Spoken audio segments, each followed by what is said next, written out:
આગળ સમાચારમાં વાત કરીએ તો સમાચાર સામે આવી રહ્યા છે। મહત્વપૂર્ણ સમાચાર પ્રાપ્ત થયા છે। કેજરીવાલને 15 એપ્રિલ સુધી જેલ।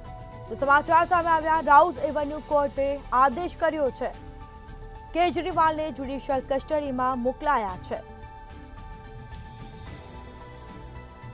તો દિલ્હીના મુખ્યમંત્રી અરવિંદ કેજરીવાલને હવે આગામી 15 દિવસ સુધી જેલમાં રહેવું પડશે। રાઉઝ એવન્યુ કોર્ટે આદેશ કર્યો છે, કેજરીવાલને જ્યુડિશિયલ કસ્ટડીમાં મોકલાયા।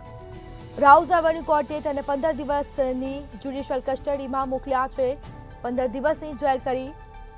તો આમ આદમી પાર્ટીના રાષ્ટ્રીય કન્વીનરને આજ તેમની ઈડી કસ્ટડીની મુદત પૂરી થતાં તેમને કોર્ટમાં રજૂ કરવામાં આવ્યા હતા।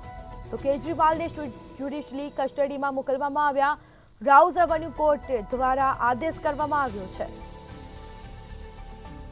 તો કેજરીવાલની 21 માર્ચે કથિત દારૂ કૌભાંડ સંભવિત મની લોન્ડરિંગ કેસમાં ધરપકડ કરવામાં આવી હતી।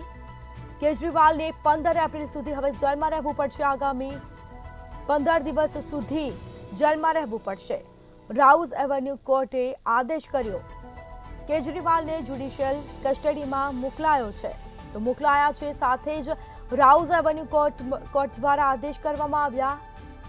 તો હવે 15 દિવસ સુધી જેલમાં રહેવું પડશે કેજરીવાલને। તો કેજરીવાલને 21 માર્ચે કથિત દારૂ કૌભાંડમાં ખાતે મની લોન્ડરિંગ કેસમાં તેમની ધરપકડ કરવામાં આવી હતી। તો રાઉઝ એવન્યુ કોર્ટે આદેશ કર્યો,